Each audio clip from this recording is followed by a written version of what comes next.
علي ولجميع المسلمين والمسلمات والمؤمنين والمؤمنات الأحياء منهم والأموات. أستغفر الله العظيم لي ولوالدي ولأصحاب الحقوق الواجبة علي ولجميع المسلمين والمسلمات والمؤمنين والمؤمنات الأحياء منهم والأموات. أستغفر الله العظيم لي ولوالدي ولأصحاب الحقوق الواجبة علي ولجميع المسلمين والمسلمات والمؤمنين والمؤمنات الأحياء منهم والأموات. الفاضل عبد سيدنا رسول الله محمد بن عبد الله وأنصار رسول الله والمهاجرين مع رسول الله، ثم إلى سيدنا المهاجر إلى الله أحمد بن عيسى، ثم إلى سيدنا الباقي المقدم محمد بن علي بعلوي وأصول وفروعهم، ثم إلى ريال بن الله نحب علي بن محمد بن شن الهبشي، ثم إلى شيخنا وربنا شمام الزيني بن أمدوغاني ولشان وما الصقري بن نس وإلى وما صفا بن زهري ووصولهم وفروعهم ووالدينا ووالديهم وأمواتنا وأمواتهم وأموات المسلمين أجمعين. أن الله تكشف بالرحمة والمغفرة إلى حضرة النبي. الفاتحة. بسم الله الرحمن الرحيم. الحمد لله رب العالمين الرحمن الرحيم. إياك نعبد وإياك نستعين صراط المستقيم صراط الذين أنعمت عليهم غير المغضوب عليهم ولا الضالين. اغفر ولجميع المسلمين آمين. فيا أيها الراجون منه شفاعة صلوا عليه سلموا تسليما. صل وسلم وبارك عليه يا أيها المشتاقون إلى رؤية جماله صلوا عليه سلموا تسليما. اللهم صل وسلم وبارك عليه وعلى يقظة ومناما. صلوا عليه وسلم تسليما. اللهم صل وسلم وبارك عليه وعلى رب صل على محمد أشرف بدر بالكون أشرف.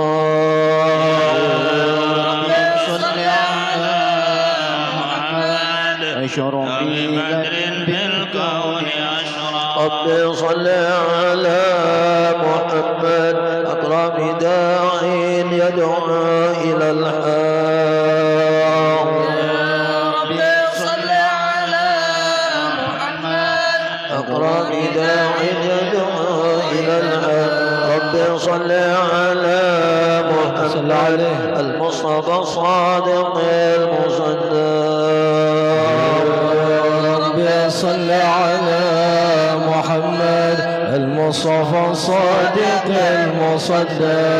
صل على محمد أهل الورى منطقا وأصلا.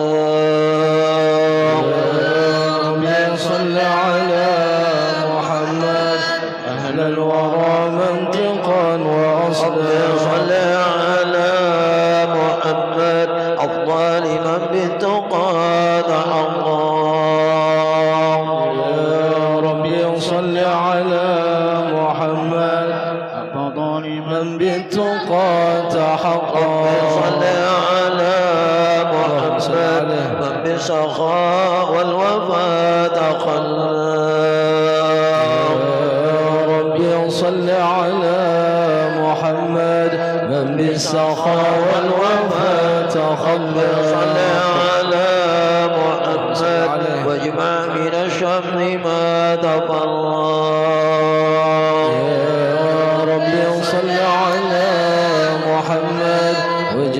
من الشمل ما تفرق على محمد واصلح وسهل ما قد تعود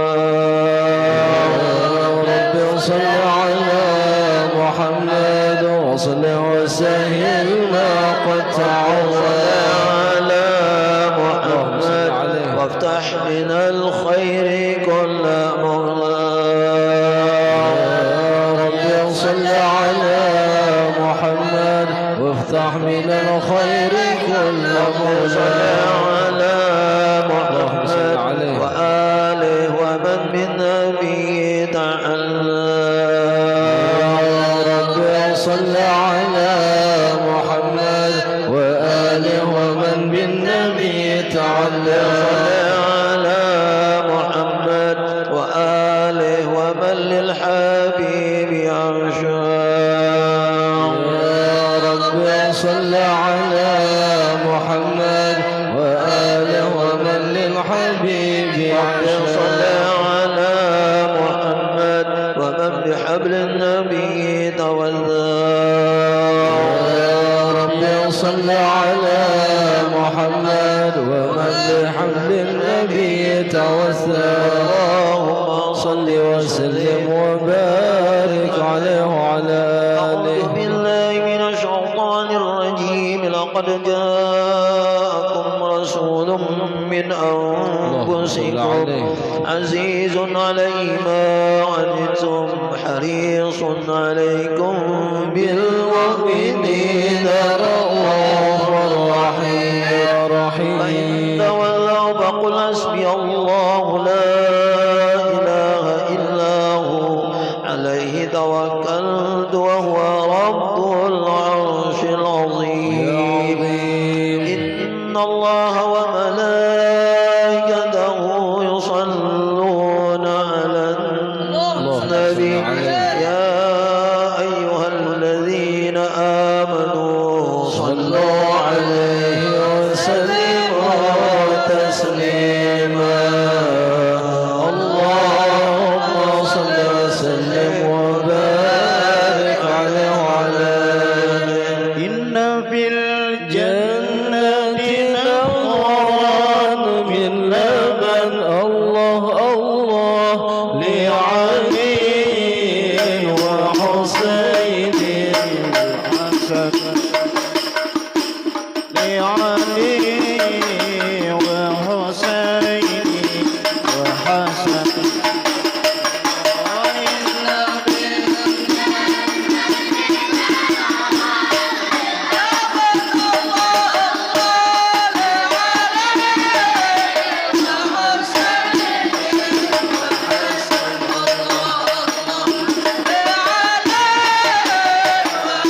وسلم وبارك عليه وعلى آله.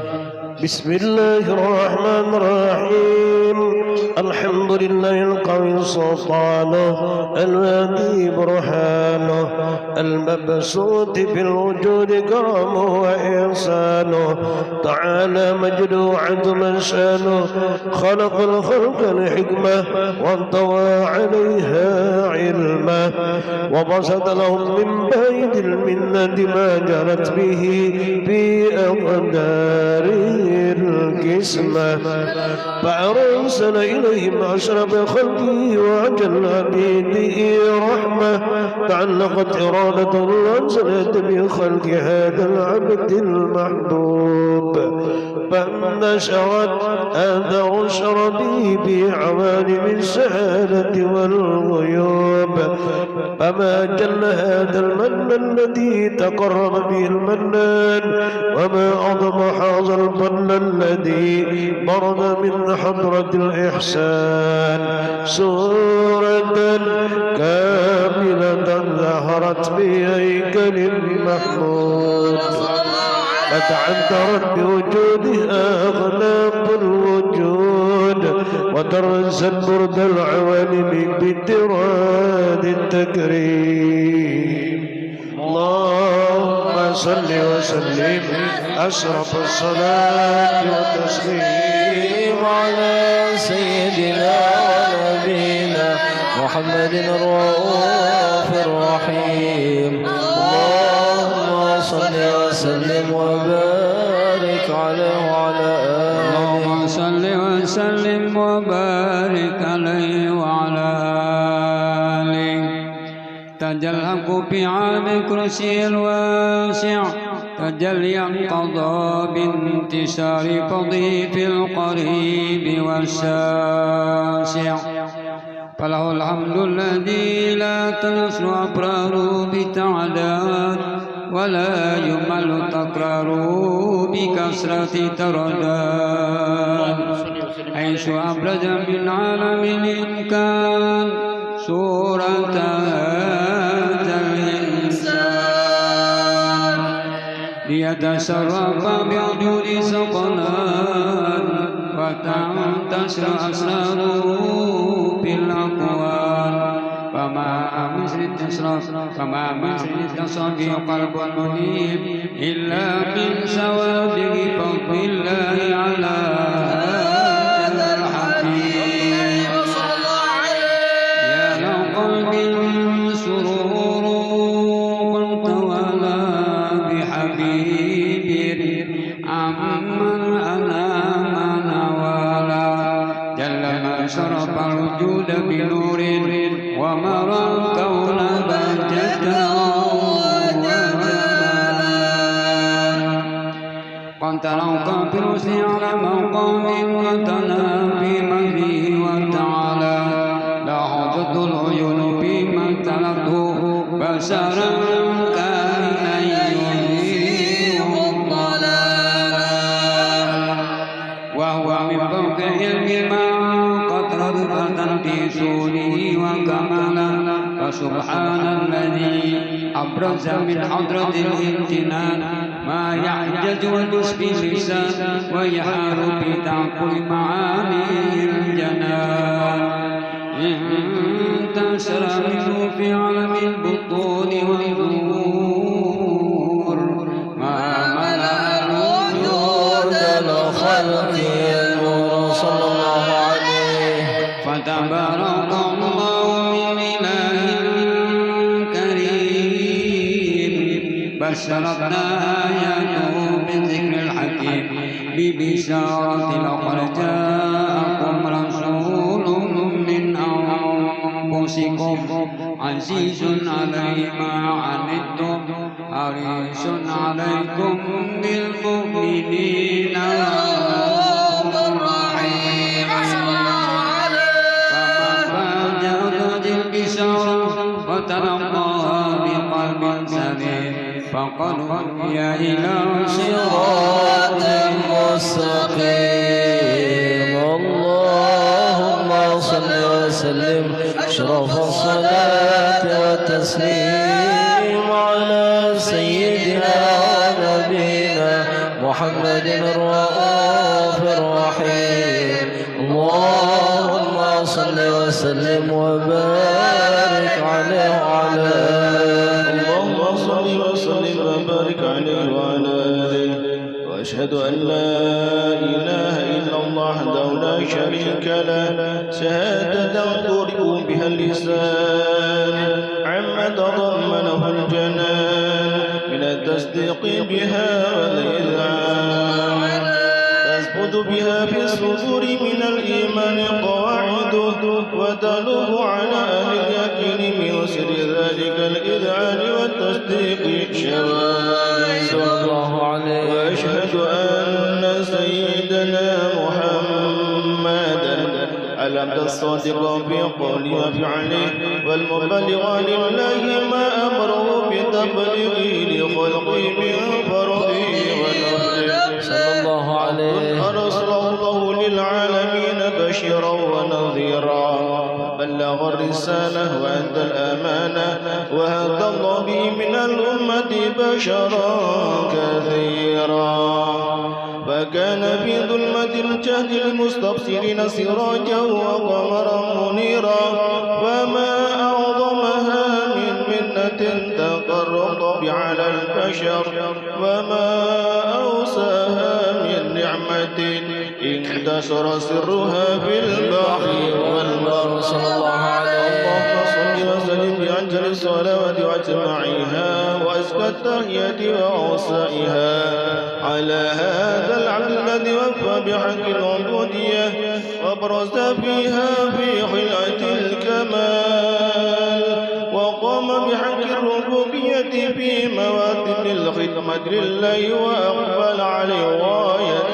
الإقبال صلاة يتصل بها روح المصلي عليه به صلاة يتصل بها روح المصلي عليه به صلاة يتصل بها روح المصلي عليه به وينبسط في قلبي نور سر التعلق به وحبه ويكتب بها بعناية الله في حزبه وعلى آله وصحبه الذين ارتقوا صهوة المجد بقربه وتفيأوا ظلال شرف الأسر بود وحبه ما أكثر الأكوان بنشر ذكراه والنسيم اللهم صل وسلم واشرف الصلاة تسليم على سيدنا ونبينا محمد الرؤوف الرحيم اللهم صل وسلم وبارك عليه وعلى آله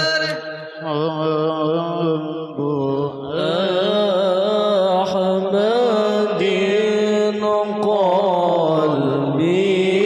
قلبي سكن حب أحمد قلبي سكن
صل وسلم وبارك عليه وعلى آله.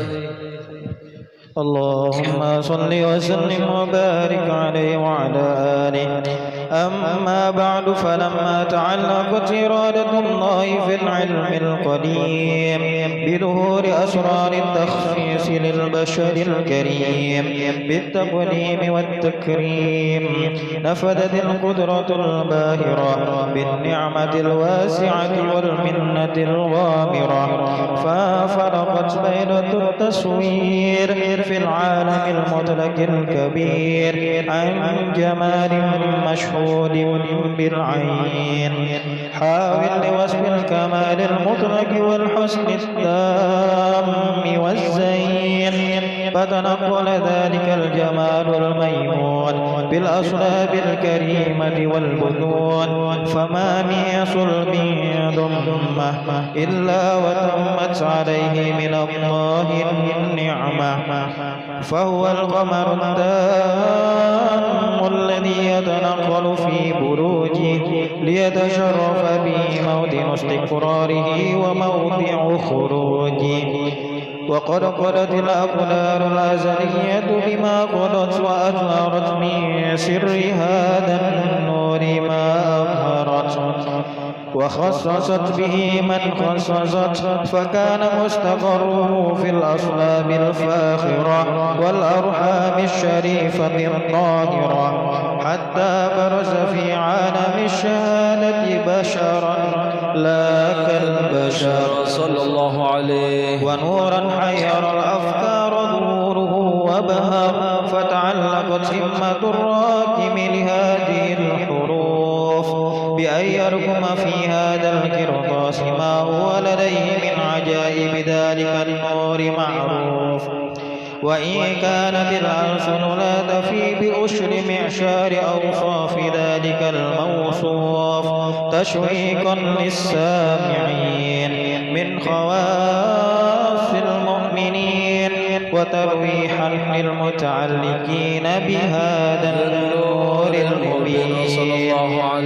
وإلا فأنا تعرب الأقلام عن شؤون خير الأنام، ولكن هزني إلى تدوين ما حفظه من شر أشرف المخلوقين، وما أكرمه الله به في مولده من الفضل الذي عم العالمين، وبقيت رايته في الكون منشورة على مر الأيام والشهور والسنين، داعي التعلق بهذه الحضرة الكريمة، ولاعج التشوق إلى سماء أوصافها العظيمة، ولعل الله ينفع به المتكلم والسامع، ولعل الله ينفع به المتكلم والسامع، ولعل الله ينفع به المتكلم والسامع، فيدخلان في شفاعة هذا النبي الشافع، ويتروحان بروح ذلك النعيم. اللهم صل وسلم أشرف الصلاة والتسليم على سيدنا ونبينا محمد الرؤوف الرحيم. اللهم صل وسلم وبارك عليه وعلى آله. اللهم صل وسلم وبارك عليه وعلى آله. وقد آن للقلم أن يخط ما حركت فيه الأنامل مما استفاده الفهم من صفات هذا العبد المحبوب الكامل وشمائله التي هي أحسن الشمائل. وهنا حسن أن نثبت ما بلغ إلينا في شأن هذا الحبيب من أخبار وآثار ليتشرب بكتابته القلم والقرطاس وتتنزه في حدائقه الأسماع والأبصار. وقد بلغنا في الأحاديث المشهورة أن أول شيء خلقه الله النور المودع في هذه الصورة، فنور هذا الحبيب أول مخلوق برز في العالم ومنه تفرع وجود خلق بعد خلق فيما حدث وما تقادم. وقد أخرج عبد الرزاق بسنده عن جابر عبد الله أنصاري رضي الله عنهما قال: قلت يا رسول الله بأبي وأمي أخبرني عن أول شيء خلقه الله قبل الأشياء. قال: يا جابر إن الله خلق قبل الأشياء نور نبيك محمد صلى الله عليه وسلم من نوره. وقد ورد من حديث أبي هريرة رضي الله عنه أنه قال: قال رسول الله صلى الله عليه وسلم: كنت أول النبيين بخلق وآخرهم بالبعث. وقد تعددت الرواية بأنه أول خلق وجودا وأشرفهم مولودا. ولما كانت السعادة الأبدية لها ملاحظة خفية اختصت من شاءت من البنية بكمال الخصوصية، فاستودعت هذا النور المبين أصلب وبطون من شرفته من العالمين، فتنقل هذا النور من صلب آدم ونوح وإبراهيم حتى أوصلته يد العلم القديم إلا من خصصته بتكريم أبيه الكريم عبد الله بن عبد المطلب ذي القدر العظيم، وأمه التي هي في المخاوف آمنة السيدة الكريمة الآمنة، فتلقاه صلب عبد الله فألقاه إلى بطنها فضمته أهشاؤها بمعونة الله محافظة على حق هذه الدرة وصونه صلى الله عليه، فحملته برعاية الله كما ورد عنها حملا خفيفا لا تجد له ثقلا ولا تشكو منه ألما ولا عللا صلى الله عليه. حتى مر شهر بعد شهر من حمله وقرب وقت بروزه إلى عالم الشهادة لتنبسط على أهل هذا العالم فيوضات فضله وتنتشر فيه آثار مجده الصميم. اللهم صل وسلم شرف الصلاة وتسليم على سيدنا ونبينا محمد الرؤوف الرحيم. اللهم صل وسلم وبارك عليه. نور المصطفى نور المصطفى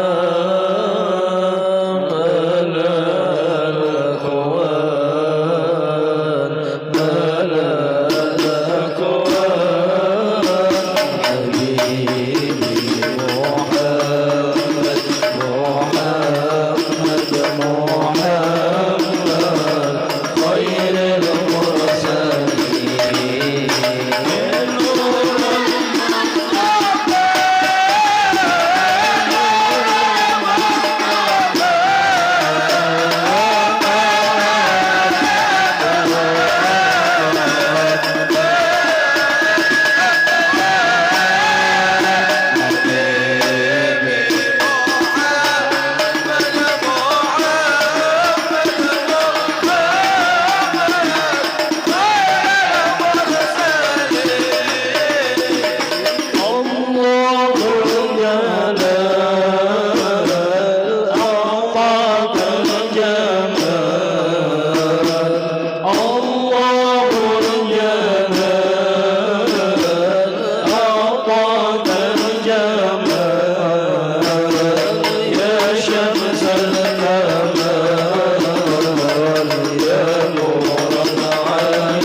وسلم وبارك عليه وعلى آله.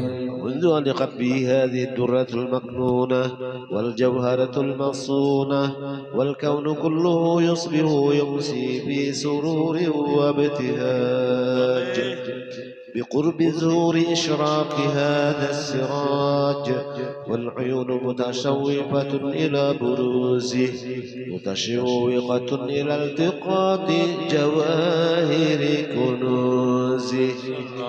وكل دابة لقريش نطقت بفصيح العبارة معلنة بكمال البشارة، وما من حامل حملت في ذلك العام إلا أتت في حملها بغلام من بركات وسعادة هذا الإمام. ولم تزل الأرض والسماوات متضمخة بإطار الفرح بملاقاة أشرف البريات وبروزه من عالم الخفاء إلى عالم الظهور بعد تنقله في البطون والظهور. فأظهر الله في الوجود بهجة التكريم، وبسط في العالم الكبير مائدة التشريف والتعظيم ببروز هذا البشر الكريم. اللهم صل وسلم أشرف الصلاة والتسليم على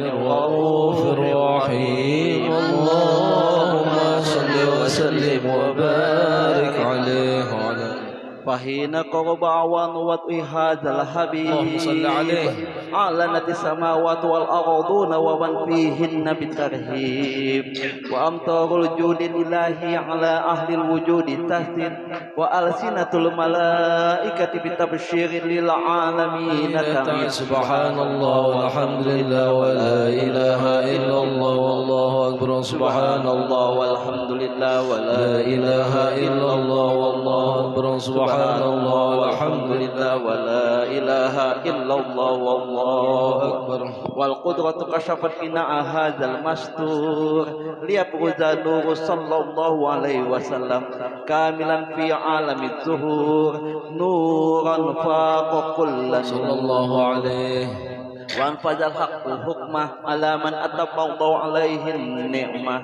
من خواص الأمة أن يحضر عند وقته أمة تأنيسا لجنابها المسعود ومشاركة لها في هذا السمات الممدود صلى الله عليه فحضر بتوفيق الله سيدة مريم وسيدة آسيا ومعهما من الحور العين من قسم الله له من الشرف بالقسمة الوافية فأتى الوقت الذي رتب الله على حضوره وجود هذا المولود فانفلق صبح الكمال من النور عن عمود وبرز الحامد المحمود مذعنا لله بتعظيم والسجود صلى الله على محمد صلى الله عليه وسلم صلى الله على محمد صلى الله عليه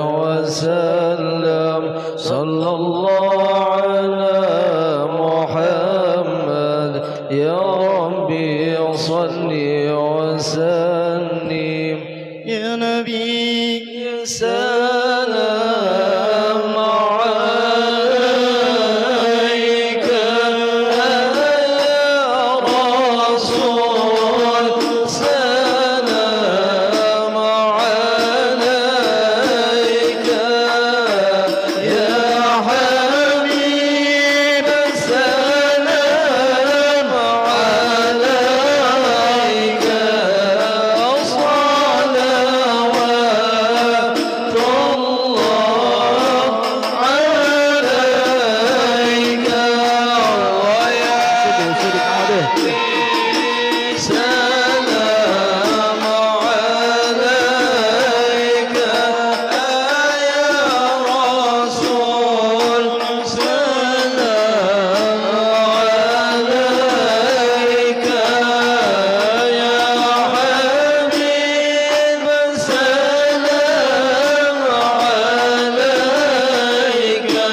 الله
وصل وسلم وبارك عليه وعلى آله. ولقد اتصف صلى الله عليه وسلم من محاسن الأخلاق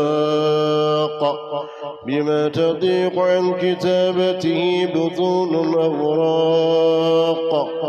كان صلى الله عليه وسلم أحسن الناس خلقا وخلقا وأولهم إلى مكارم الأخلاق سبقا وأوسعهم بالمؤمنين حلما ورفقا. برا رؤوفا لا يقول ولا يفعل إلا معروفا. له الخلق السهل واللفظ المعتوي على المعنى الجزم. إذا دعاه المسكين أجابه إجابة معجلة. وهو الأب الشفيق الرحيم لليتيم والأرملة. وله مع سنة أخلاقه الهيبة القوية التي ترتعد منها فرائس الأقوياء من البرية. ومن نشر طيبه تعطرت الطرق والمنازل وبعرف ذكره لطيبت المجالس والمحافل.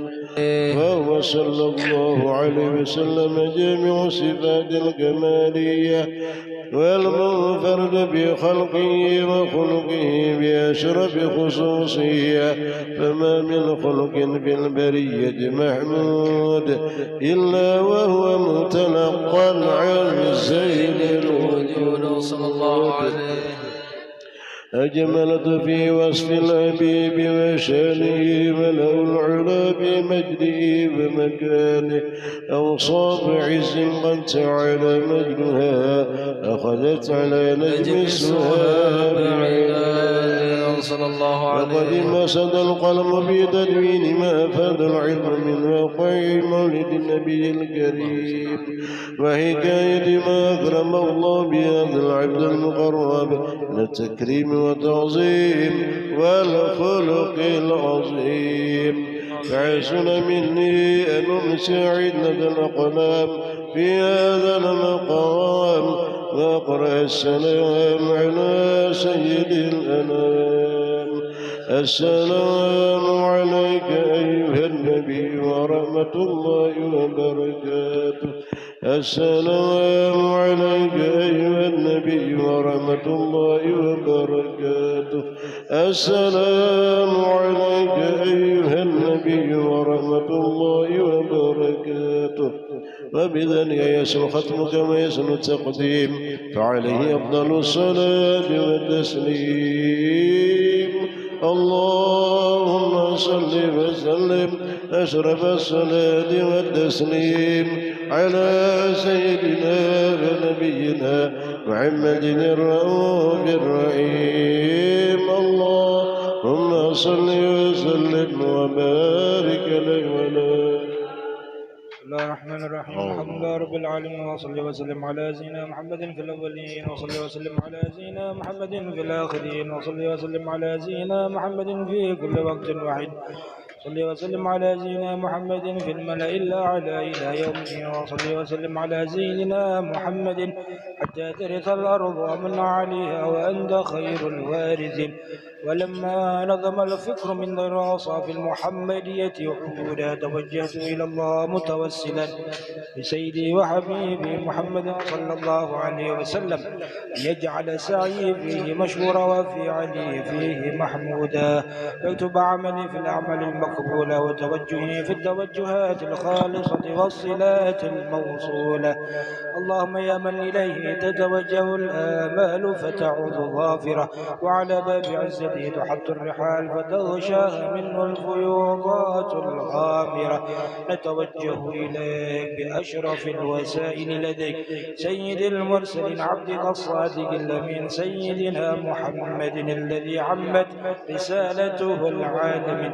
أن تصلي وتسلم على تلك الذات الكاملة مستودع أمانتك وحفيظ سرك وحامل راية دعوتك الشاملة لا بالأكبر المحبوب لك والمخصص بالشرف الأفخر في كل موطن من مواطن القرب ومظهر قاسم إمدادك في عبادك وساكك وسير شادك لأهل بدادك سيد الكون وأشرف الثقلين العبد المحبوب الخالص المخصوص منك بأجل الخصائص اللهم صل وسلم عليه وعلى آله وأصحابه وآل حضرة اقترابه من أحبابه اللهم إنا نقدم إليك جاه هذا النبي الكريم توسلوا إليك بشرف مقامه العظيم أن تلاحظنا في حركاتنا وسكناتنا بعين عنايتك وأن تحفظنا في جميع أدوارنا وتقلباتنا في جميل رعايتك وحصين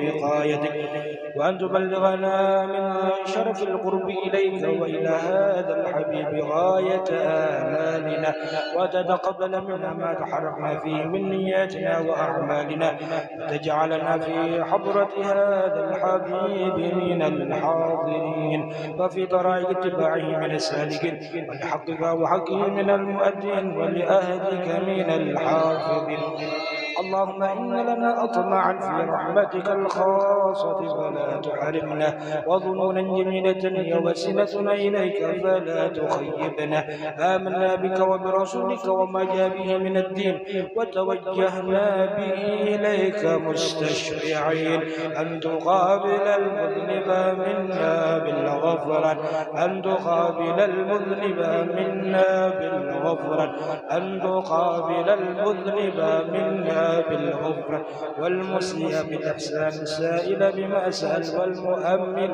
بما أمن وأن تجعلنا ممن نصر هذا الحبيب ووازر ووله وظاهره وعم ببركته وشريف بجهته أولادنا ووالدينا وأهل قدرنا ووالدينا وجميع المسلمين والمسلمات والمؤمنين في جميع الجهات وأتم راية من قلب الأخبار منشورة ومعالم الإسلام والإيمان بأهلها معبورة معنا وصورة واكشف اللهم كربة المكروبين وقضي دين المدينين واغفر للمذنبين وتقبل توبة التائبين وانشر رحمتك على عبادك المؤمنين أجمعين واكفي شر المعتدين والظالمين وابسط العدل لولاة الحق في جميع النواحي والأقطار وأيدهم بتأييد من عندك ونصر على المعاندين من المنافقين والكفار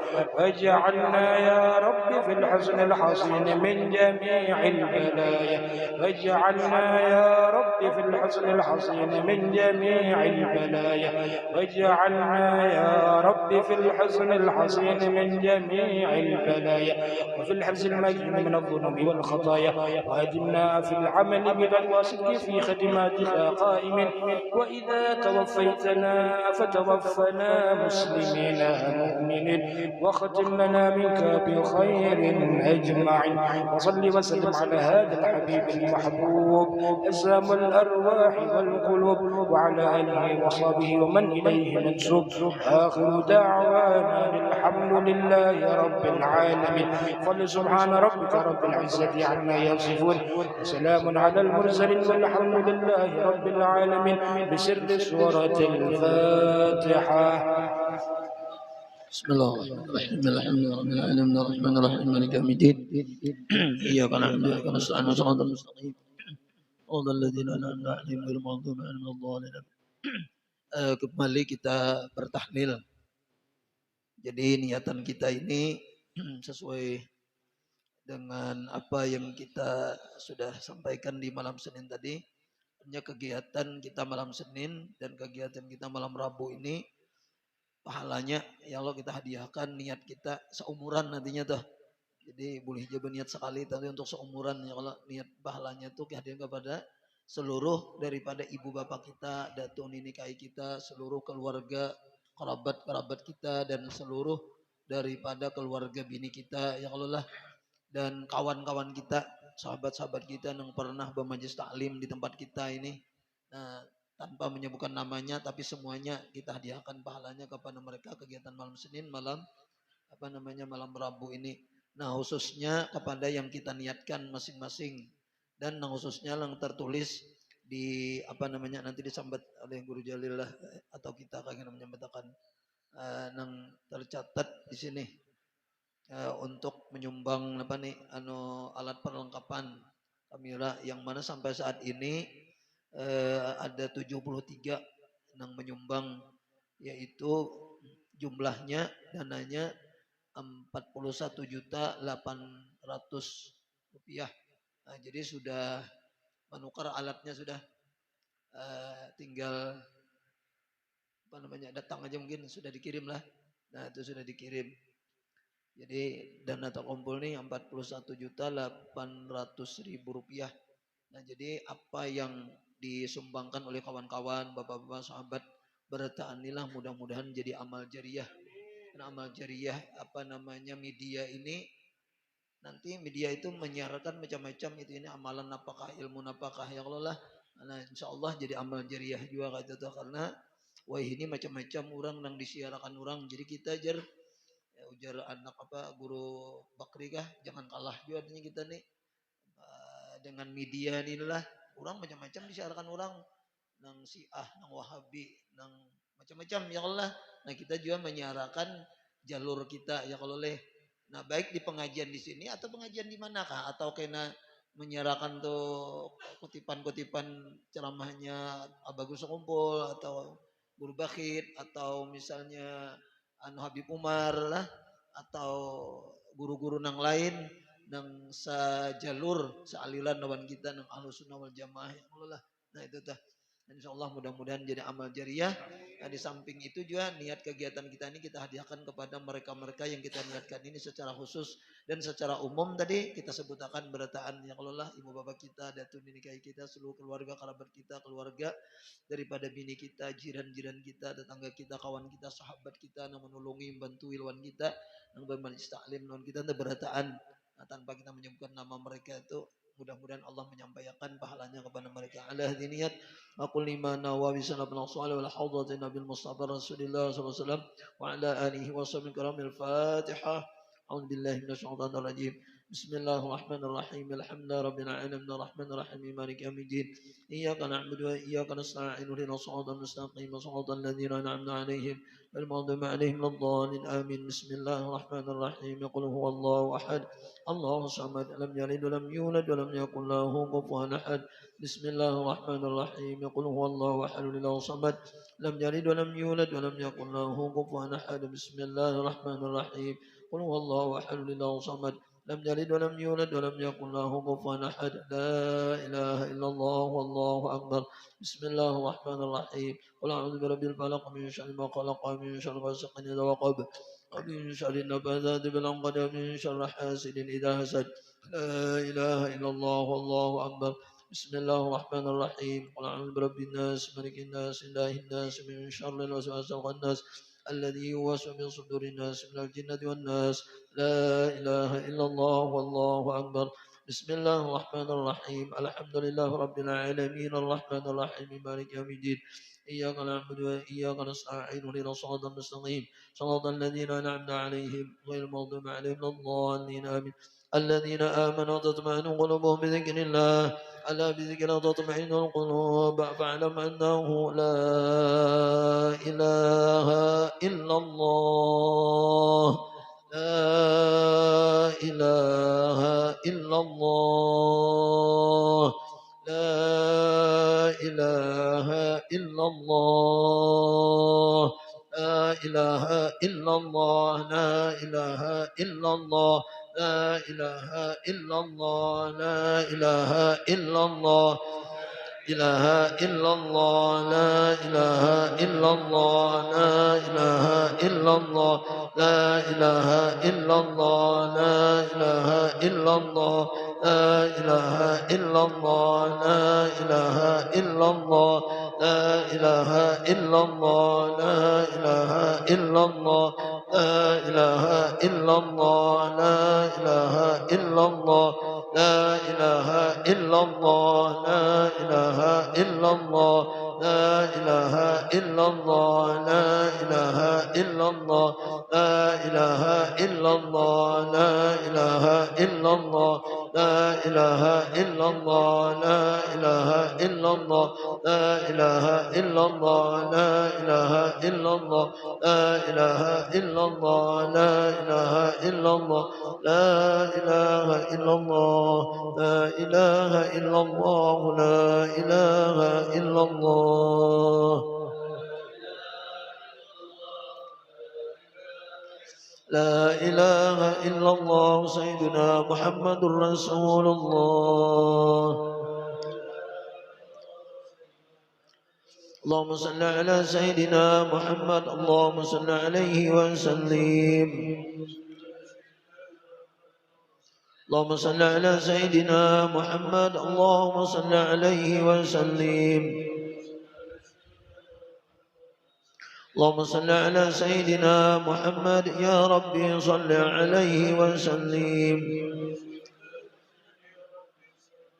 سبحان الله بحمده سبحان الله بحمده سبحان الله بحمده سبحان الله بحمده سبحان الله بحمده سبحان الله بحمده سبحان الله بحمده سبحان الله بحمده سبحان الله بحمده سبحان الله بحمده سبحان الله بحمده سبحان الله بحمده سبحان الله بحمده سبحان الله العظيم سبحان الله بحمده سبحان الله العلي العظيم اللهم صل على حبيبك سيدنا محمد وآله وصحبه وسلم اللهم صل على حبيبك سيدنا محمد وآله وصحبه وسلم اللهم صل على حبيبك سيدنا محمد وعلى آله وصحبه وبارك وسلم أجمعين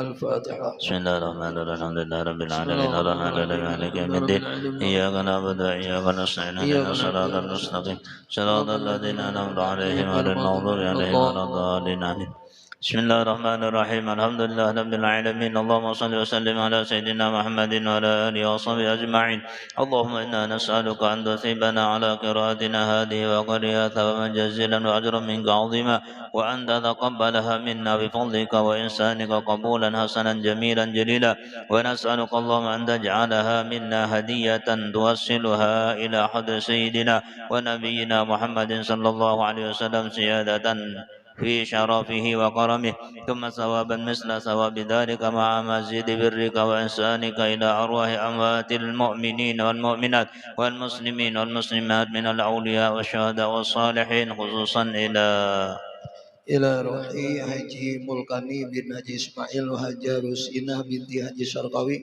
Haja Mastinah binti Haji Mulkani Haji Sahruni bin Asur Haji Marhani bin Haji Hasan Hajah Rahma bin Haji Junaid Haji Abdul Ghaffar bin Qusasi Haji Muhammad Said bin Haji Mansur Nasruddin bin Nuhung Sarullah bin Barang Baci bin Landi Pawanari bin Sandiri Ridwan bin Tuhani Gariting bin Ridwan Tumini binti Ngatimin Ghazali bin Haji Anang Katang bin Sujusamin Bahran bin Asad Lamsi bin Usin Sian bin Asnan Ici bin Asnail Abdul Muiz bin Abdullah Anwar bin Abdullah Aini bin Abdullah Mi'at bin Abdullah Samsiyah binti Baculiung Hirlina Agustina binti Salang Maswiyah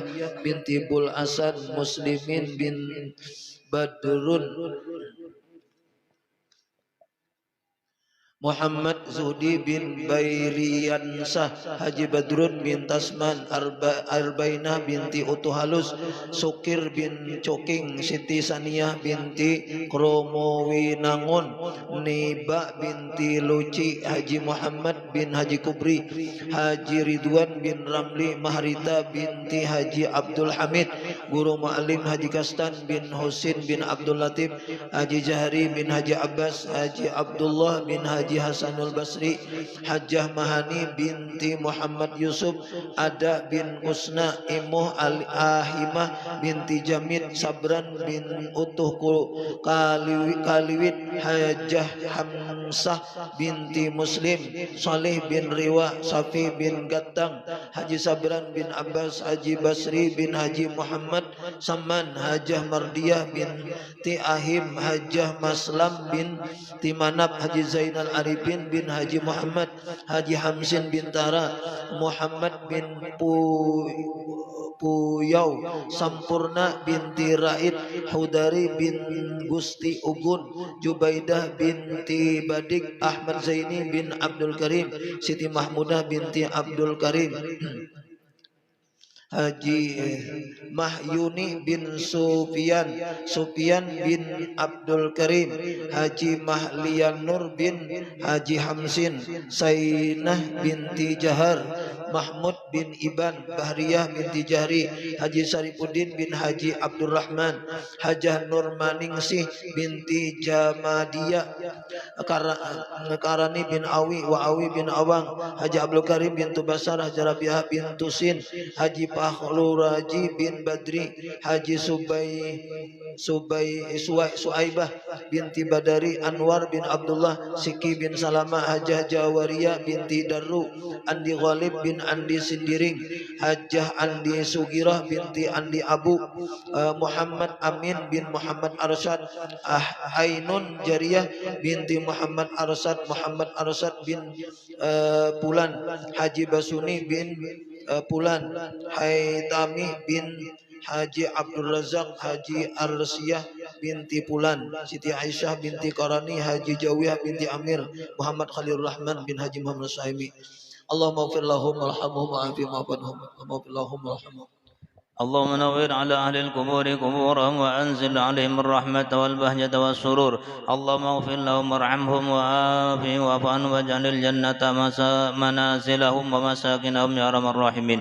اللهم اجعل القرآن لهم في قبورهم مونسا وفي القيامة شفيعا وعن النيران سترا وحجبا وعلى الصراط نورا وفي الجنة رفيقا. ربنا تقبل منا إنك أنت السميع العليم وتب علينا إنك أنت التواب الرحيم. ربنا اغفر لنا ولإخواننا الذين سبقونا بالإيمان ولا تجعل في قلوبنا غلا للذين آمنوا ربنا إنك رب رحيم. صلى الله على سيدنا محمد وعلى آله وصحبه وسلم والحمد لله رب العالمين.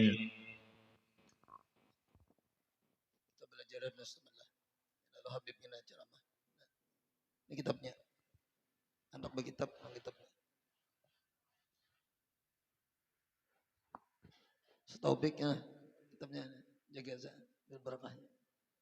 نوينا ما نشاء الله ربنا شاء الله علم العلم العرب بالله محمد زين نشاء الله علم العلم العرب بالله ما نشاء الله حضرتنا بالمصابة رسول الله صلى الله عليه وسلم وعلى آله وصحبه أجمعين من الأرواح والدينا ومشايخنا ومعلمينا وذوي الحقوق الواجبات علينا وجميع المسلمين والمسلمات والمؤمنين خصوصا إلى روح المؤلف في هذه الكتاب الإمام حجة الإسلام محمد بن محمد الغزالي ثم كتب الأحوال أبي يزيد عبد الصامد ثم قطب المقام سيد عبد القادر الجيلاني ثم خليفته الشيخ محمد بن عبد الكريم السمن المداني ثم خليفته الشيخ محمد الرشاد بن عبد البنجري وصلي مفرعين إلى روح الشيخ محمد كشف الأنور له شيخنا محمد زمن المغني أن الله الكريم يتكشف بالرحمة المغفرة. الفاتحة. أعوذ بالله من الشيطان الرجيم. بسم الله الرحمن الرحيم. الحمد لله رب العالمين الرحمن الرحيم مالك يوم الدين إياك نعبد وإياك نستعين صراط المستقيم صراط الذين أنعمت عليهم.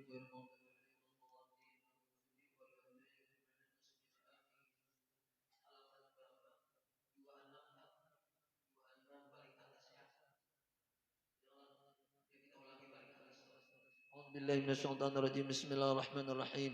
الحمد لله رب العالمين والصلاة والسلام على أشرف الأنبياء والمرسلين سيدنا ومولانا محمد وعلى آله وصحبه أجمعين. أستغفر الله أستغفر الله أستغفر الله أستغفر الله العظيم الذي لا ينقيم أتوب إليه ونتعلم وتعليم والمذاكرة والتذكير والنفع والانتفاع والاستفادة والإبادة والحسن على تمسك بكتاب الله تعالى وسنة رسوله صلى الله عليه وسلم الدعاء إلى الهدى والدلالة على الخير ابتغاء وجه الله تعالى ومرضاته وقربه وثوابه سبحانه وتعالى. رسولكم يا الدرك ويا الباطن ويا النبه ويا النور ويا أصحاب الوقت كونوا لنا على ما كنا بنا بالحس والمعنى حوض وحوض قرناكم يا العوض الذي كنتم منه قال المؤلف رحمه الله ونفعنا به وبجامع علم في الدار آمين. نعم ولما وجدنا هذه الطريقة بهذه الصفات ya ujar Imam Ghazali paling atas lah. Dan manakala mendapati kami akan ini jalan dengan ini sifat, yaitu jalan beribadat yang menyampaikan kepada surganya Allah Subhanahu wa taala, yang menyampaikan kepada ridhonya Allah Subhanahu wa taala. Ini kemarin ibadat ini mau kada mau mesti kita kerjakan.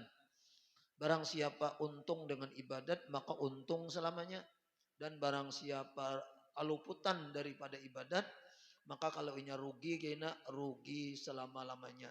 Nah, jadi kada bebulik lagi kita sudah mati itu sapan jadi artinya bila kita beribadat ada harapan untung. Bila kada beribadat kada ada harapan untung. Ya bila bertanam itu ada harapan panen. Nah, bila inya kada bertanam jangan leleh, nah kada ada harapan. Adunya mazraatul akhirah, dunia ini tempat bertanam bang kita. Jadi tanam aja napakah salawat ditanam, majlis taklim ditanam, ya kalau leh. Sekalinya kalau leh kita bermajlis taklim nih bersalawat banyak nih kan ada waktu Nabi Isra Mi'raj tuh bertamulan malaikat tuh sanggup menghitung hujan, titik hujan tuh nah. Mulai dunia dijadikan nih sampai hari kiamat kawannya menghitung titik hujan tuh. Tapi ujian malaikat tuh ada aku nang kada kau menghitung titik hujan tuh. Yaitu nang kada kau menghitung wahai Rasulullah ada. Nang kada kau menghitung. Yaitu pahala atau rahmat orang nang bersalat berjamaahnya orang kau menghitung aja rahmatnya. Kan kayak apa banyaknya li. Kita bersalawat berjamaah nih.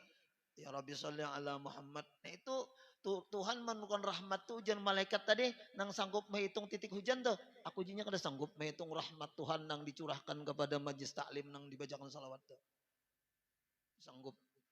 Majlis taklim nang dibaca artinya majlis namanya kah? Majlis yang dibacakan salawat. Nah, jadi kan luar biasa artinya kita tuh. Nih. Di ibarat pahalanya tuh kayaknya kita bila sudah mati nyar tahu tuh. Pahalanya kita bersalawat berjamaah nih nang berkumpulan nih. Sekalinya nang kayak itu karena punya hidup nih kada kau belum. Nah, cuma insya Allah percaya aja kita ya kalau lah yakin aja ya kalau lah nang kayak itu tuh. Nah jadi ibadat nih mesti dikerjakan. Kada kawa kada dikerjakan jadi Imam Ghazali ya kalau lah karena siapa nang untung dengan beribadat untung selamanya. Siapa nang rugi karena meninggalkan ibadat sampai ke akhiratnya rugi untuk selamanya. Nah lalu ujar Imam Ghazali dan manakala kami dapati ini jalan beribadat ini kemarin sulit, banyak halangan, rintangan, tantangan, yang oleh sedikit kawan, banyak musuh. Nah itu dah. Lalu kami nazarna, kami berpikir, fa'ama'anna maka kami bersungguh-sungguh an-nazara akan memikirkan fi kaifiyati qat'iha pada cara meliwatinya jalan ibadat nih. Wa ma yahtaju ilaihil abdu dan barang yang berhajat kepadanya oleh si hamba minal uhbati wal uddati daripada persiapan dan kurang lebih aja daripada persiapan dan bekal. Nah kayak apa persiapannya, kayak apa bekalnya, wal alati alatnya, wal hilati caranya. Nah kami berpikir jadi Imam Ghazali lah min ilmin wa amalin daripada ilmunya dan cara beramalnya. Asa ayak ta'aha bihusni taufiqillahi fi salamatin.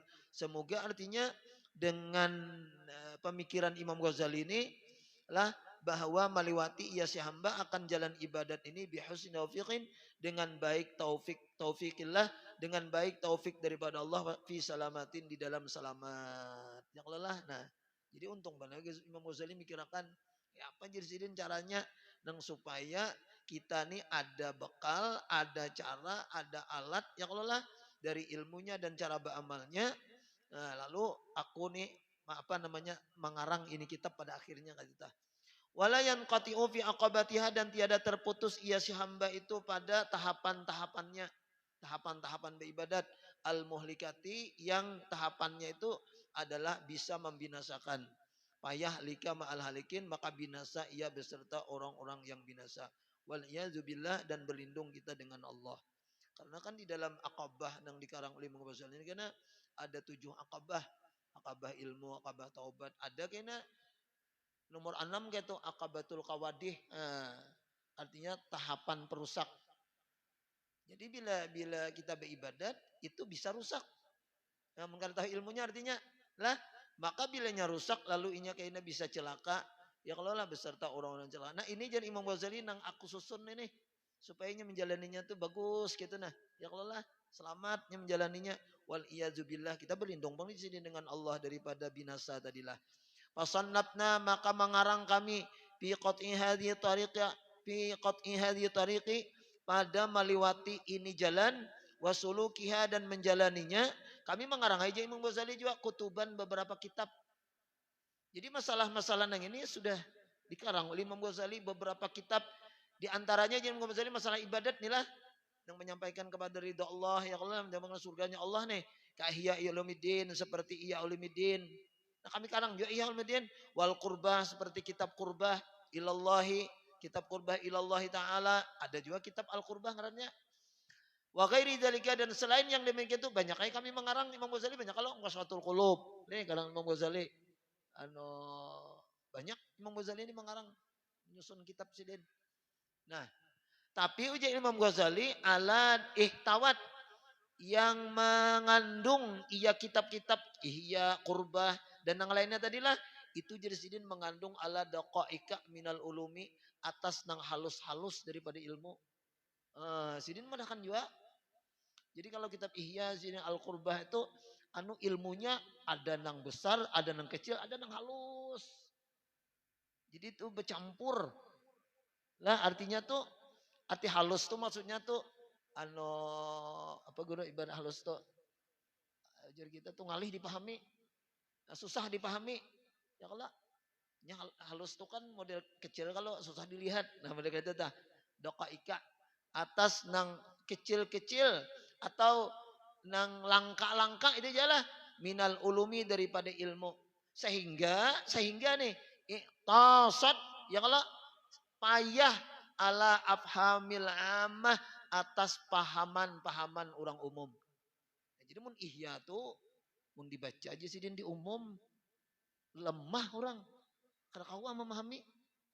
Kan jarang-jarang orang kau baca Ihya tuh, ya Allah nih mun terjemahnya orang lebih aja bang. Mun yang baca kitab Ihya tuh mun bisa kan baca Ihya tuh luar biasa sudah, ya Allah nih kau memahami, apalagi kau mengamalkan. Cuma banyak angkat tangan orang kitab Ihya nih, ujar ayi bahari anak-anak Habib Taha waktu nyabi hilang ke rumah. Waktu itu kami buka Ihya. Jadi ujar sidin kitab Ihya nih guru saya artinya kita tuh ditelanjangi oleh Imam Ghazali. Kayak ditelanjangi sidin. Kayak dibikin malu modelnya kita tuh. Yang lah kitab Ihya tuh. Pokoknya gampang-gampang kitab Ihya artinya tuh. Lah. Makanya kitab Ihya nih gile orang yang sebelah sana lagi udah percaya gule. Udah percayanya bajunya ada Imam Ghazali izin itu. Jadi enggak itu tuh. Akan kau memahami. Orang awam tasad susah memahaminya. Lalu karena mereka ini susah memahami kitab-kitab seperti Ihya tadilah atau seperti kitab Al-Qurbah yang disebutkan dalam kitab ini faqadahu. Nah itu bang, akhirnya lalu mereka mencela mereka itu. Apa mencela tuh? Mencela lah, menghina, merimihkan, mengeritik, kada terima. Kada terima. Pian kalau di Makkah mencari kitab Ihya itu bisa kada. Kada beriakan Wahabi jual. Ya lebih ulun mencari-cari di Makkah tuh. Kitab Ihya yang cari di toko-toko kitabnya tuh. Ada mau dijual itu. Karena orang apa namanya jadi Imam Ghazali tadi dalam ilmunya ada juga bang biasa, cuma ada terkandung di situ nang dalam-dalam. Nah, sehingga tadi orang kada kau memahami, karena inya kada kau memahami manusia itu biasanya lalu mencela aja. Jangan-jangan kalau man qalla ilmuhu kasura i'tiradu, itu sudah kamu sudah siapa nang sedikit ilmunya pasti itu suka mengiktirat, mencela, menyalahkan. Jadi mun orang tuh sampai sudah ilmunya tuh ada lagi mencela apa segala macam. Namun kita tuh masih mencela segala macam itu, berarti kita tuh masih belum sampai, masih dangkal ini ilmu.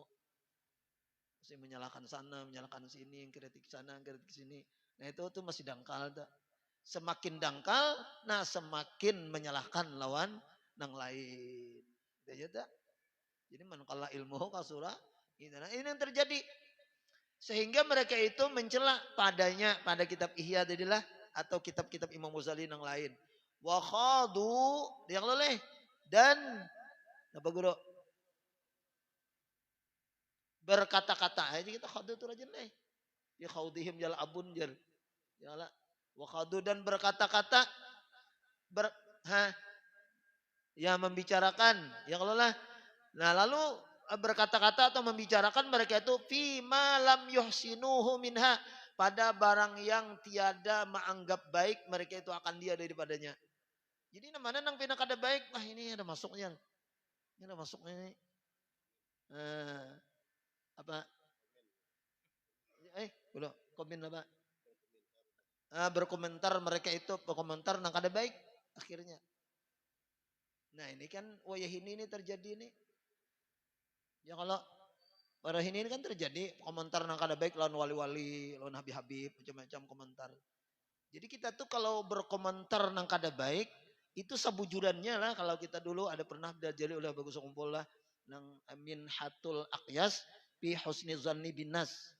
Nah itu jadi kita itu judulnya kitab tuh Minhatul Aqyas fi Husni Zanni Binas. Judulnya itu berbaik sangka kepada manusia. Terakhir tuh hampir terakhir kitab guru dia dianuakan di Jadi Sidin termasuk kunci. Jadi ujar Sidin lamun kita tuh menanggapi sesuatu tuh kada baik, itu bukan sesuatu itu justru yang kada baik. Inya ujar Sidin nih, nah misalnya lah botol nih. Ini dalam kitab tuh kan jelaskan botol nih. Botol nih misalnya kopi di dalamnya bila kutuang napa nang keluar? Kopi lah. Nah, kalau teh di dalam nih nang keluar napa ya bila tuang? Teh, bilanya air putih bila dituang napa? Jadi kata-kata kita, tanggapan kita itu apa nang keluar nang di dalam. Bila nang di dalam nih baik, pasti keluar tuh baik. Bila nang di dalam nih kada baik, pasti yang keluar tuh kada baik juga. Nah itu hendak mengetahui baik kadanya tuh. Ya kalau napa nang keluarnya, mana di dalam kada nang tahu orang. Kalau buktinya di dalam cirat nang gelap tuh teh, tuang aja. Teh keluar. Nah, jadi oleh karenanya ada orang misalnya berkisah karamat, berkisah apa, kita tuh jangan menyalahkan otak kita nang sampai, kayak itu bahasanya. Ilmu kita nang sampai bisa kisah. Ya kalau otak kita, ilmu kita nang ada sampai, jangan mau ukur orang tuh kita diukur. Kadang-kadang masuk itu jar, masuk akal itu jar. Nah tuh mau ukur kita, ya kalau lah jangan mau ukur kayak itu. Nah, akal surang nang ada sampai. Contoh aja lah, contoh nih mic nih kelorok guru krok ya mic nih, ya kalau lah. Lalu ulun melihati, lalu ulun kucik tambah rusak leh. Lalu ulun nih, lalu pulang misalnya kayak Arif mengucik juga, lalu bari akan kawa aku aja mengucik bertambah. Menikah mengucik sama aja juga. Tapi Arif ini ya ilmu. Bidangnya di situ. Pas dikuciknya lalu baik kan. Kada kawa akal kita lawan akalnya disamakan. Kada kawa. Ya kalau jangan mau ukur akalnya Arif tadi lawan akalku misalnya. Ini ahlinya di situ. Bila tak dikuciknya kalau pina bening aja suaranya. Yang lo lena kayak itu tah. Mun kita mengucik pas lebihan bautnya. Bautnya lebihanan. Nah jadi kayak itu. Jadi lamun ada apa-apa orang berkisah tuh jangan langsung kita nama itirat. Jadi nang baiknya itu kita nang sampai kita aja. Kalau lah kita belajar bertawaduk ya orang kita nang kawa. Isal ilmunya kada sampai. Nah ini masalahnya karena diukur daripada kitab Ihya ini dengan pikiran orang-orang nang kada sampai. Nah nang kada kau mikirkan. Tapi mereka tadi sok pintar kah? Nah sehingga mereka itu apa tadi guru wakhadu tuh berkomentar atau berkecimpung membicarakan fi ma lam yuhsinuhu pada barang yang tidak menganggap baik, mereka itu akan dia daripadanya. Jadi napa-napa banyak budaya orang menghitung jar.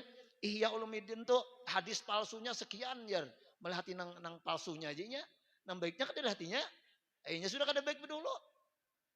Ini kata-kata Imam Ghazali nang kayak ini Pak kada masuk ini. Nang kada masuknya aja. Nang masuknya kada terimanya. Hantu orang-orang kada baik dah. Nang dilihatnya kada baik aja. Kada baik aja. Itu tandanya bahwa inya memang kada baik. Itu dah. Nah kemudian ujar Imam Ghazali, tapi kan ada masalah bang, mun kitabku jadi salahkan orang ya kalau lah kitabku jadi dibicarakan aneh-aneh. Ini nah jadi sini aku nerangkan adalah Pak ayyu kalamin absahu min kalami rabbil alamin. Maka apa jua kalam yang lebih fasih daripada perkataan atau firman Rabbil alamin Allah Subhanahu wa taala.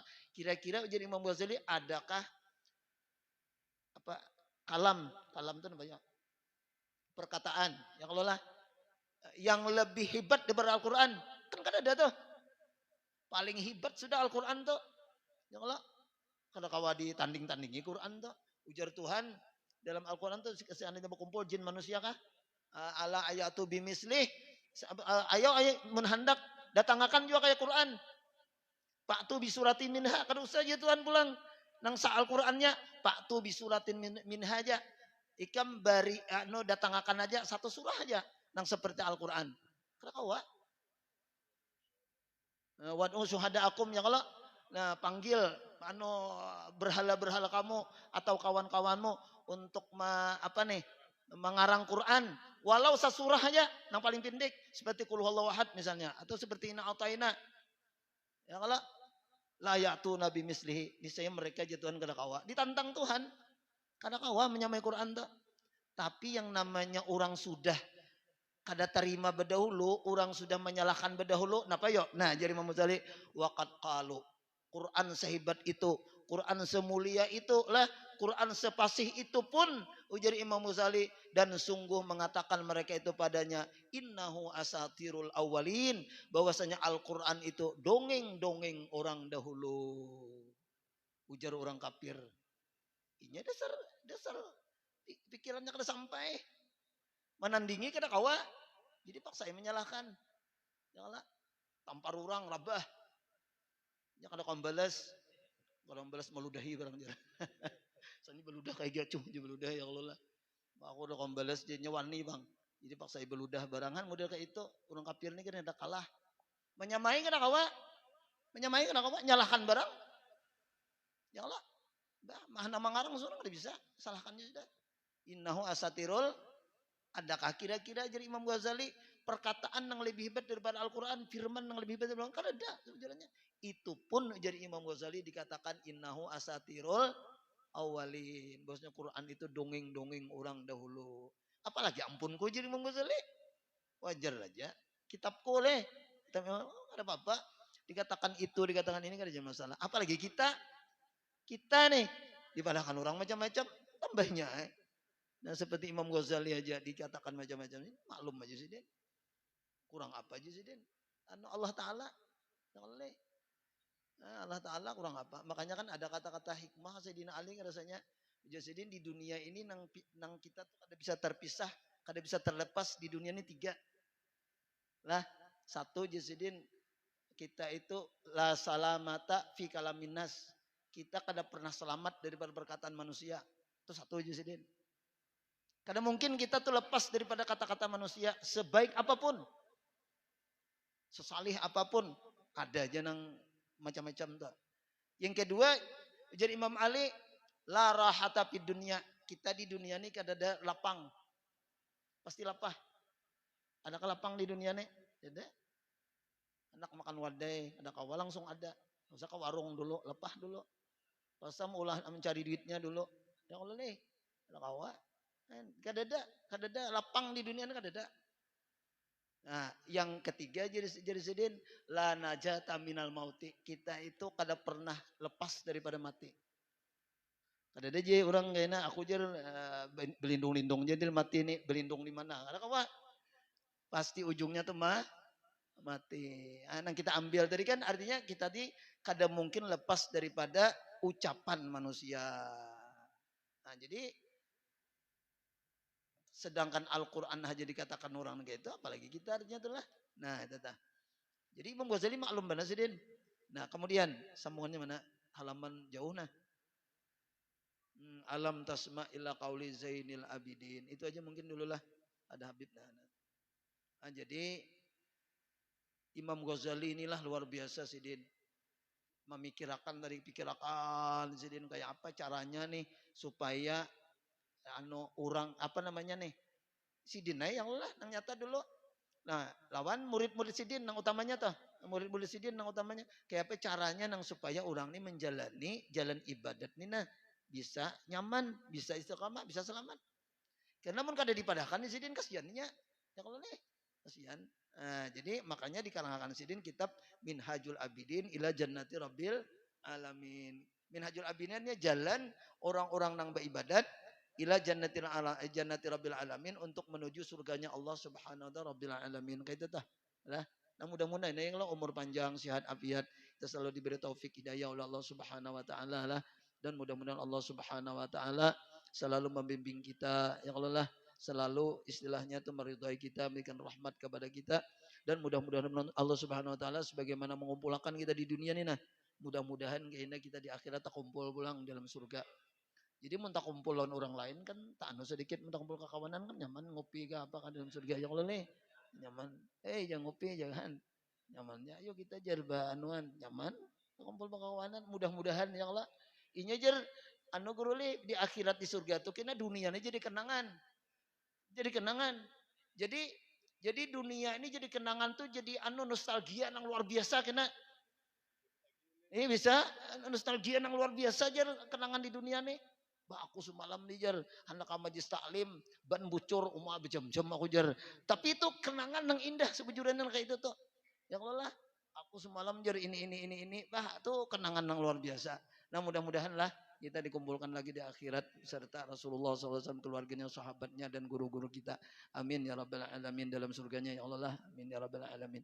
Demikian dulu lah.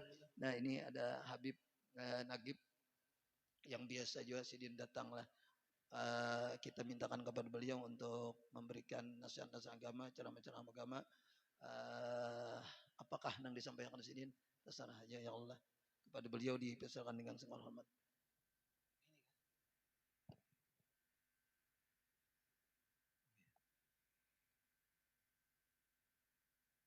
Assalamualaikum warahmatullahi wabarakatuh. Alhamdulillah, thumma salatu wassalamu ala rasulillah sayyidina maulana Muhammad ibni Abdullah al-qaim bihuquqillahi ma dhaqat illa wa farrajaha Allah. Qala subhanaka la ilma lana illa ma 'allamtana innaka antal alimul hakim. Rabbi shrah li sadri wa yassir li amri wahlul 'uqdatam min lisani yafqahu qawli bi rahmatika ya arhamar rahimin. Amma ba'd. Yang muliakan sadatin al-habaib, para habaib dan bahadir di malam hari ini. Mudah-mudahan berkat kehadiran para habaib menambah keberkahan majelis kita ini juga.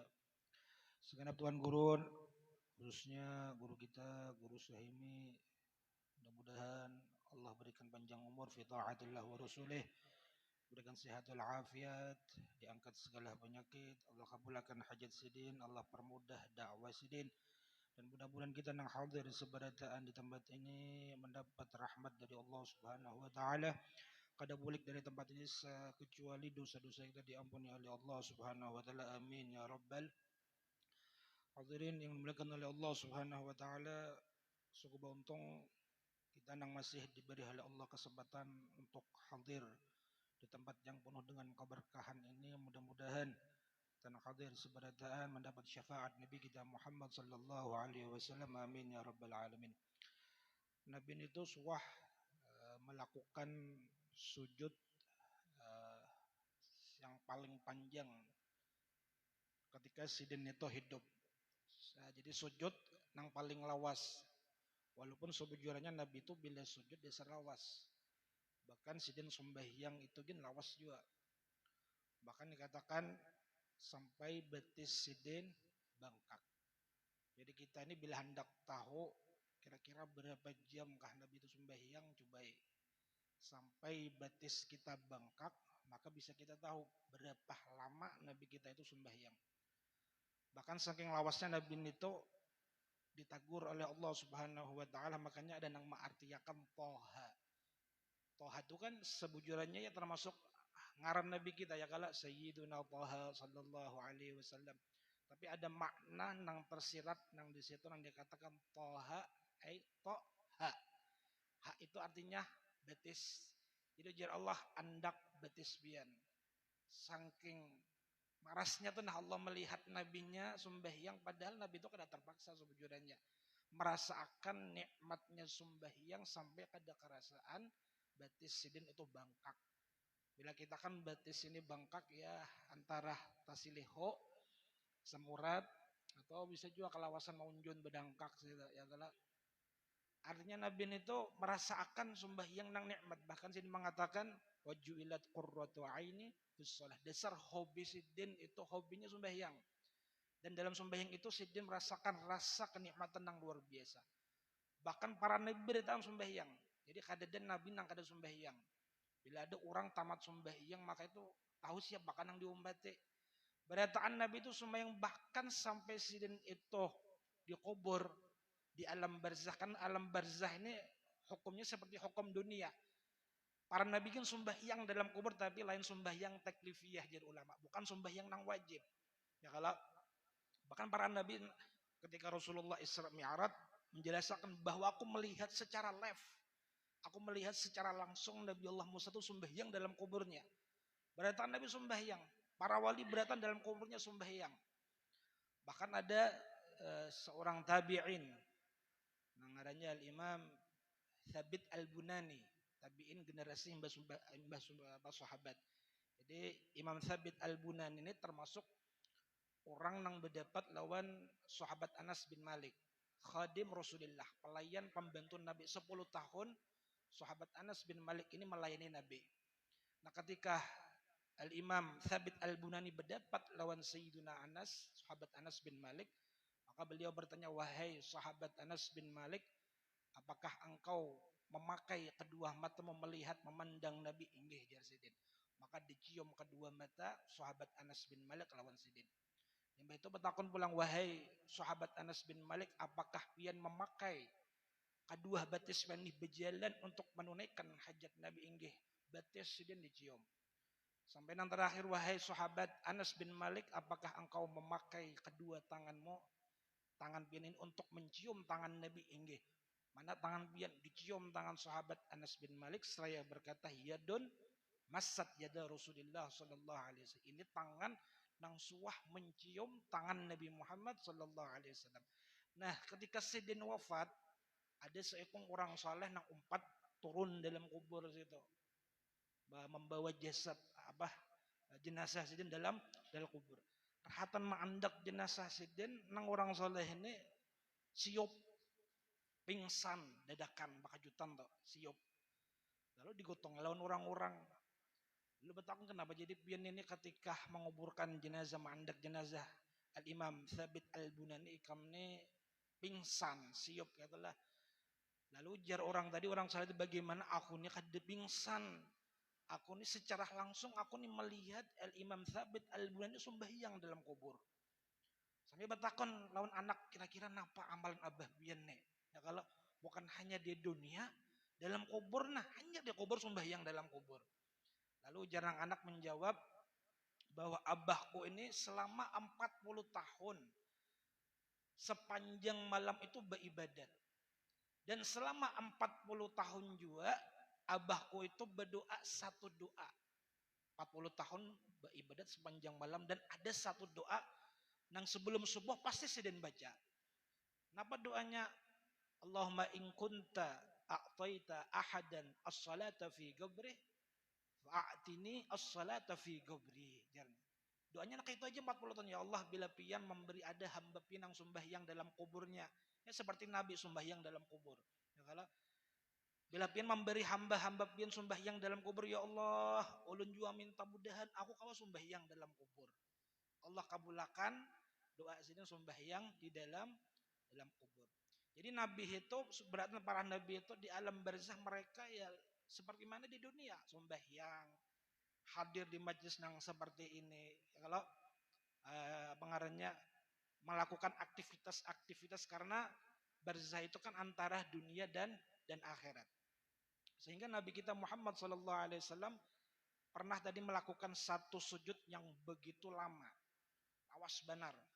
Itu di luar daripada sembahyang fardu sujud syukur, ialah sampai sahabat Abdurrahman bin Auf ini termasuk sahabat, ada 4 sahabat yang biasa mengiringi Nabi. Jadi Nabi itu bila kemana-mana dikawal gitu. Nah ada yang mengiringi, ada 4 sahabat termasuk sahabat Abdurrahman bin Auf. Jadi ketika hendak ke rumah Nabi, sekalinya Nabi itu sudah kadeda, maka Sidin itu menyasahi.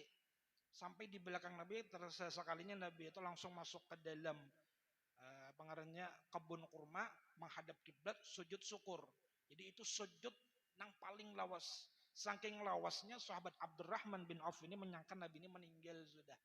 Hendak digerak, kada nyaman ya kalau masih ibadah. Akhirnya sampai Nabi itu bangun dan bertakun sahabat Abdurrahman bin Auf ini.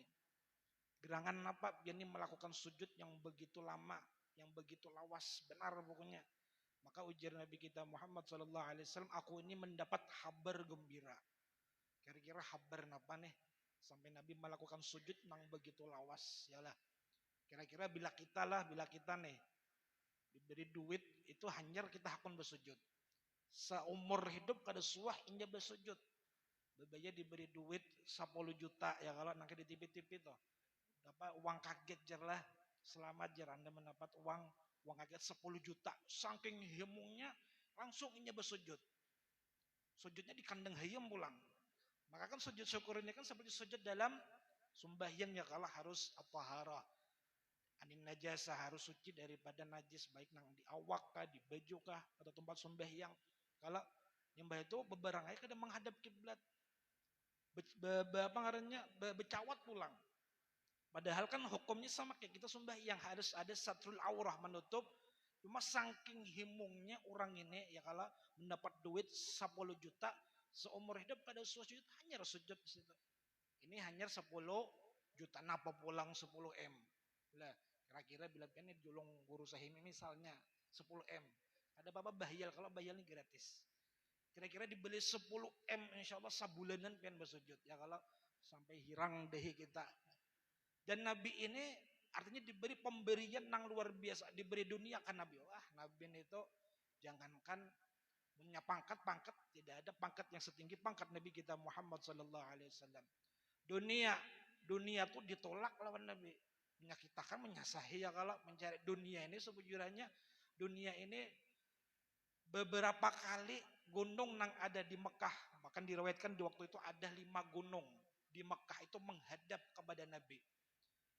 Dan ketika menghadap gunung-gunung ini menghadap kepada Nabi, itu gunung sudah diubah oleh Allah menjadi emas. Bila kita membaca burdan apa itu? Warawadatuhul jibalu syummumin zahabin an nafsihi fa'araha ayyama syamami.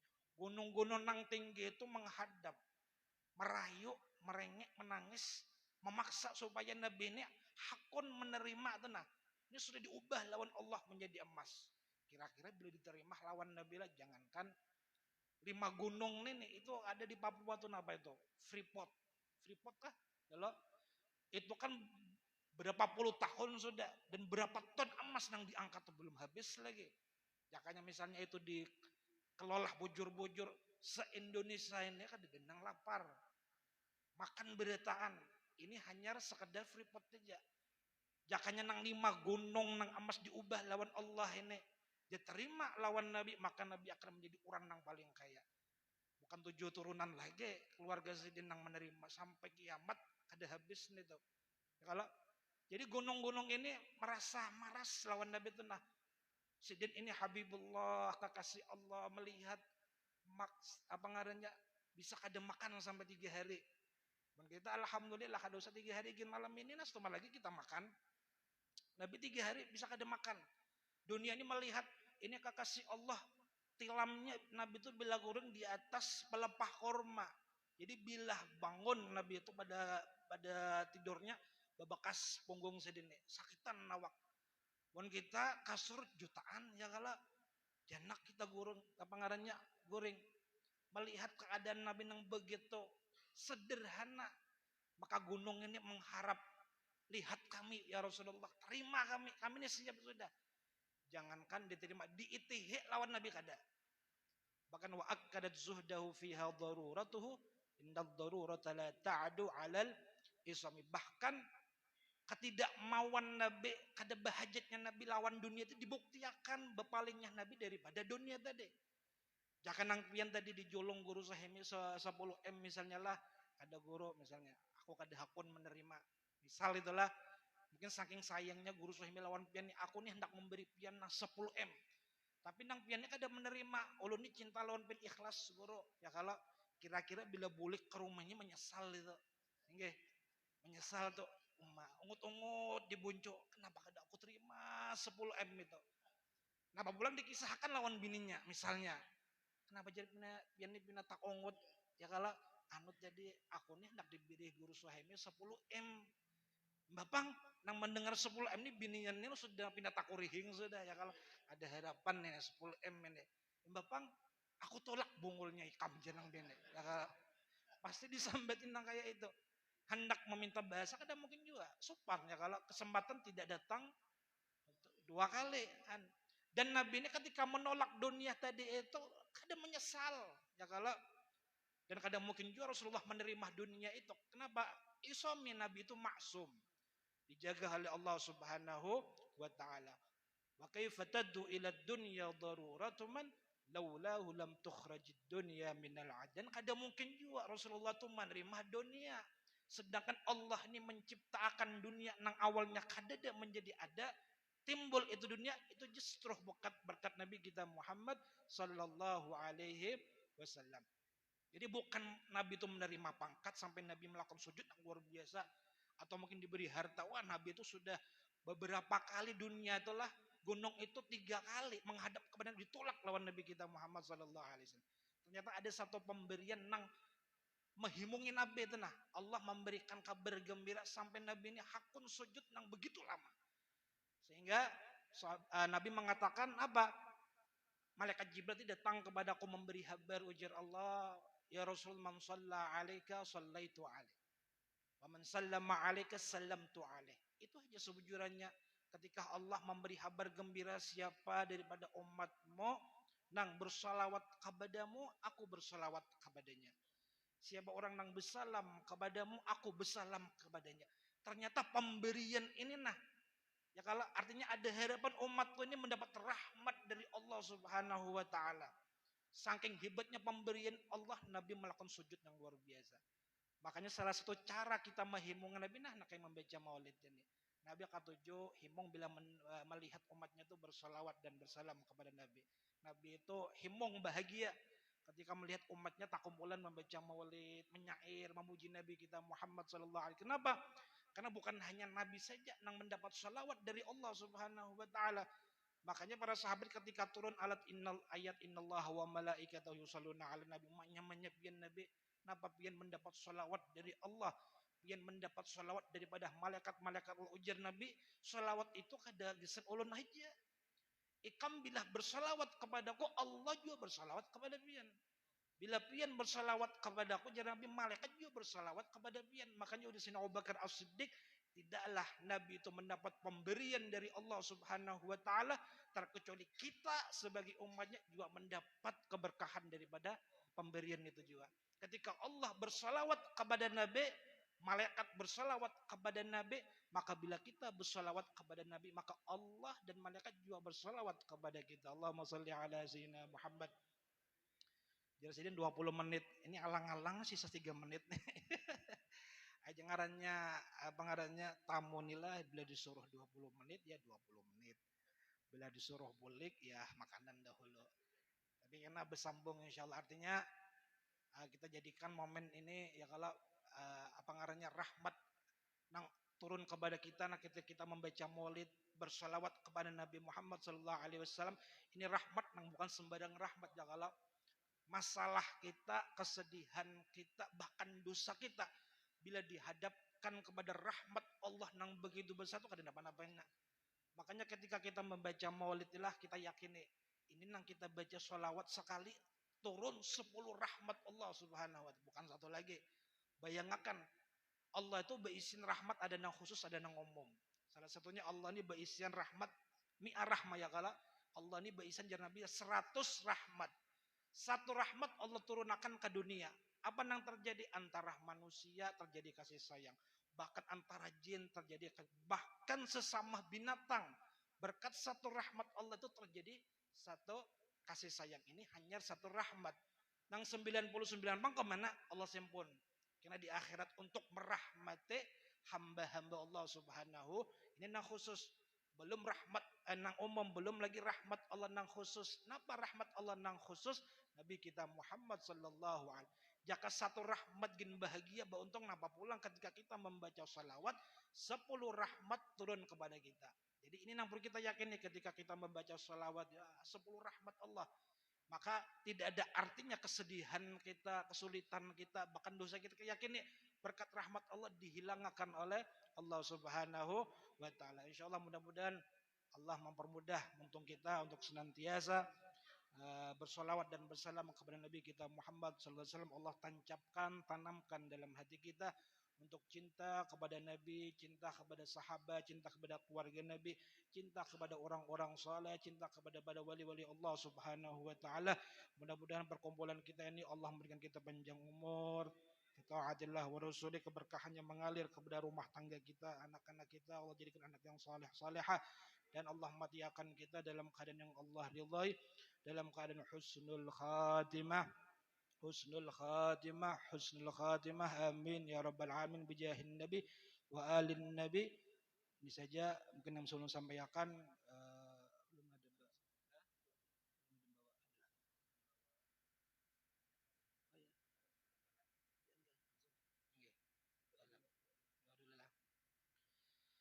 Bismillahirrahmanirrahim. Alhamdulillahirabbil alamin.